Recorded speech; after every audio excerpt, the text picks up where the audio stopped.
Hello, Joey nga pala. Ngayong araw, samahan niyo ako dito sa gubat malapit sa amin.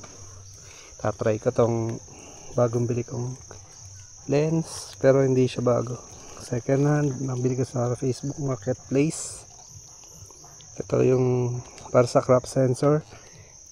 EFS 55 to 250mm IS STM. So, pakita ko siya sa YouTube. Maganda yung review sa kanya. Kaya pinag-ipunan ko talaga siya. Ngayon, tatry ko siya ngayon.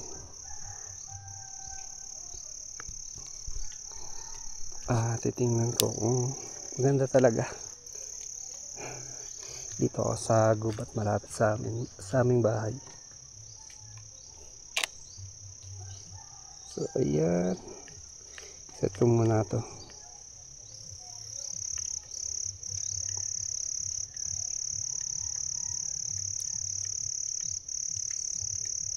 Yan,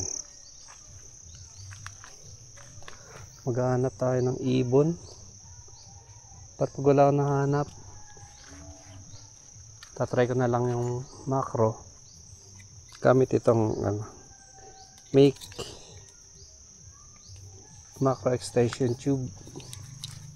Dahil wala naman akong macro lens, ito na lang muna pagtsatsagaan ko. First time ko itong itatry dito sa lens na to. So tara, lalakad-lakad muna ako dito. May naririnig akong mga ibon, pero parang nasa mataas silang part.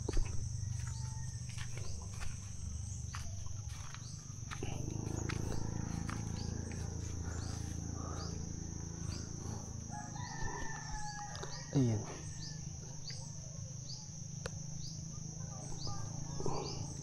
Ang gamit ko nga pala ng action camera ay yung DJI Osmo Action 5 Pro na pinag-ipunan ko din. Kasi sayang naman din. Lagi akong lumalabas papuntang Sorsogon City. Gusto ko rin pakita sa inyo kung ano yung mga dinadaanan ko. Tapos yung mga tanawin.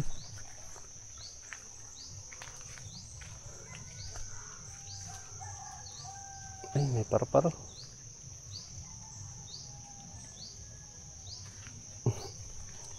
Layo na. Tatry ko kung hanggang saan yung reach nitong lens na to. At yung camera body pala na gamit ko ay DSLR EOS 80D. Nabili ko lang din siya second hand sa marketplace.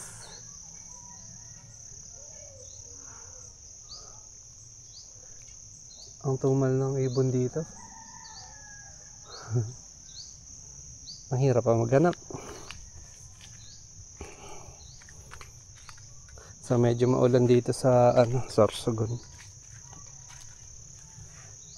Nasa bundok kami. At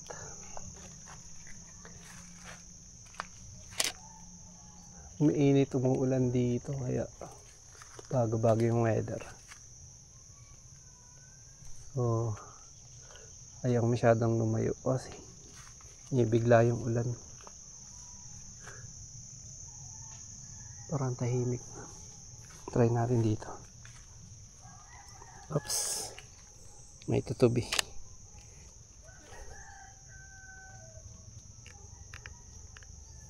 Gusto talaga niyong picture. Saan yan? Yan.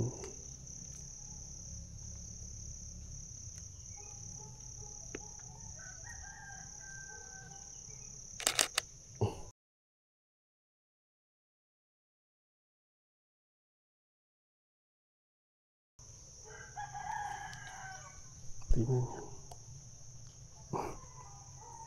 Hindi kita. Pag-edit ko na lang.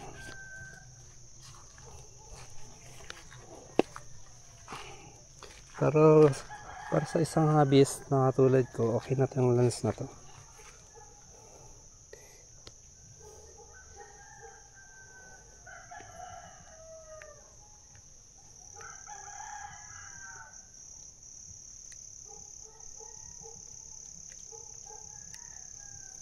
Ayan, mag-focus Wait lang.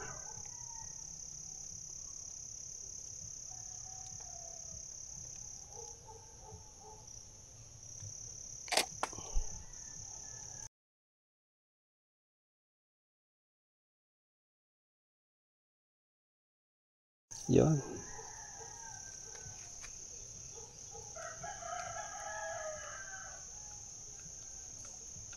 Medyo sharp yung kuha nitong lens na to. Tsaka ang nagustuhan ko dito kasi may ano na siya, stabilization na siya. Kaya pwede akong kumuha ng video. Yung camera ko kasi walang IBIS.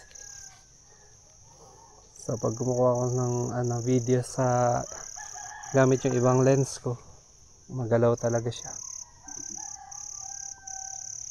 Puro tutubi nakikita ko, walang ibon Dito tayo.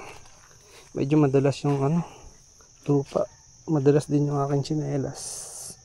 Magdadahan-dahan na lang ako.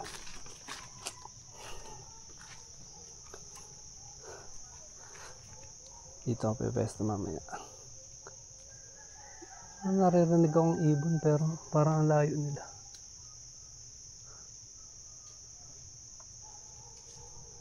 Try ko dito. Pero dahan-dahan lang.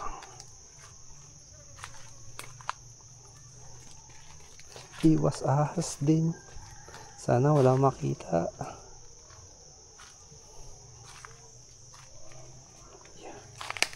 Yay.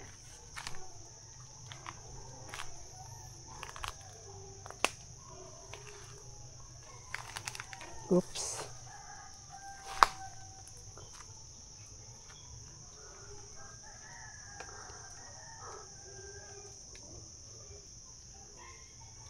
Naririnig ako mga baboy. Dito tayo. Masyado maingay. Balik-balik.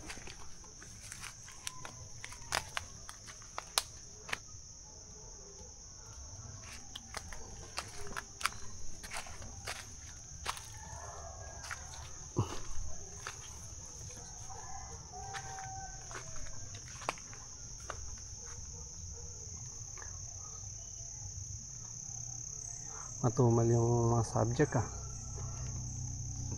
Maaga pa kasi, siguro mamayang bandang hapon. Tsaka grabe yung mga lamok.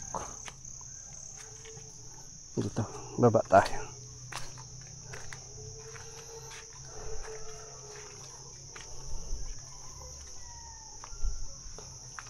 Oops. Sana naman hindi ako madulas. Madulas yung lupa. Struggle is real.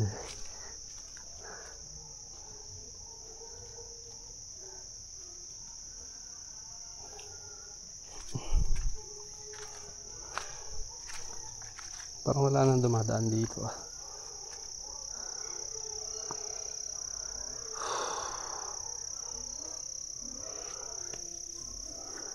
Makati.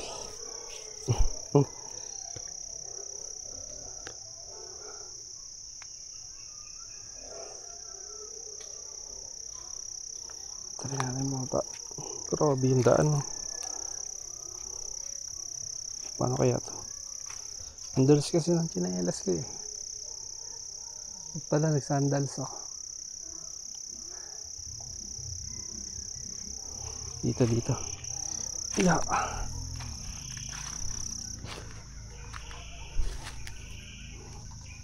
Parang lumalayo sa akin yung mga ibon Grabe yung daan. Paano kaya to?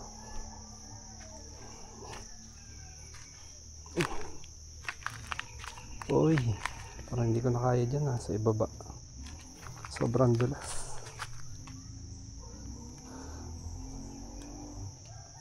Parang kalabaw nila yung dumadaan dito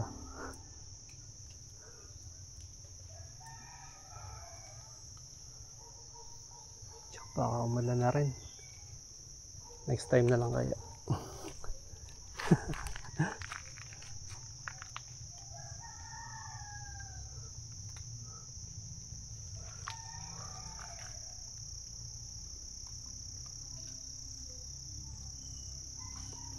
Balik.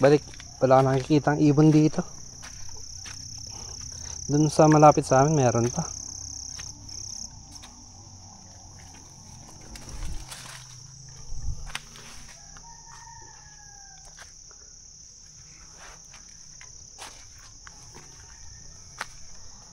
Or try ko na lang kaya yung macro capability nitong lens na to.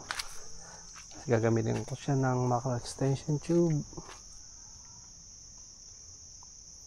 Kailangan ko ng subject. Oops, nadulas na nga.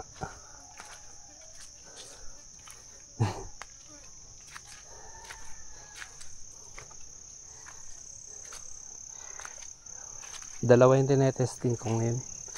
Itong action camera, tapos itong lens. Parehas ko kinuha kahapon. Try ko na ngayon. Eto, dito na lang. Yung mga prutas.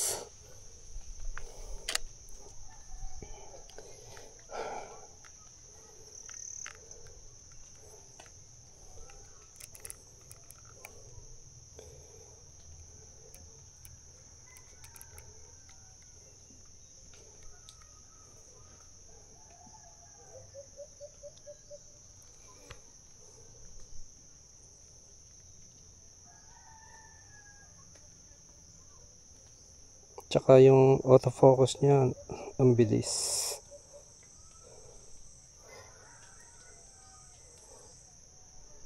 So parang ito na yung pinaka the best na lens na nahawakan ko.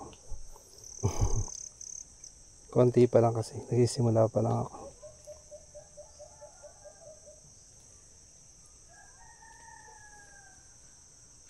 Yan.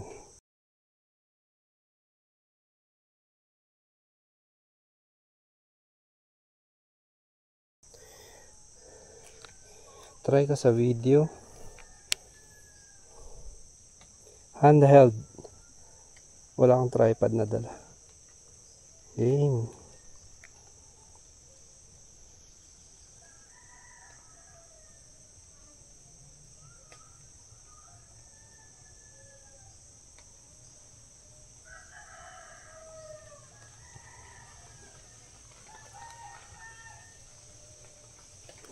Nag-focus. Stabilize na ba siya?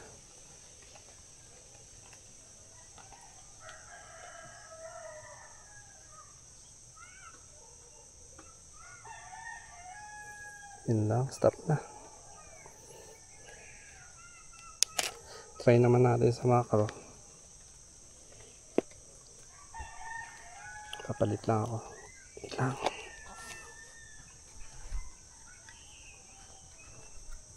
Macro extension tube.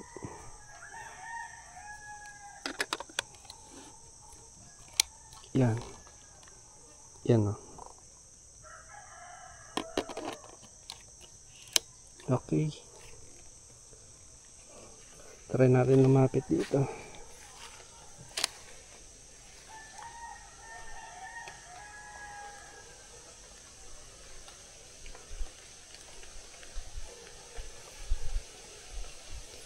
So 25 shutter speed, parang kaya naman niya kasi may stabilize naman siya. Ayan oh. Wow, ganda ah. Pag sa ibang lens ko to medyo ano na siya, shaky na.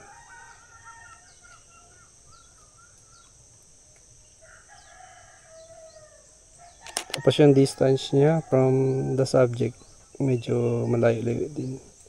So hindi maabala yung mga pipicture natin, halimbawa mga insekto. Yan. Yan lang. At babalik na muna ako. Bye bye. Next time naman.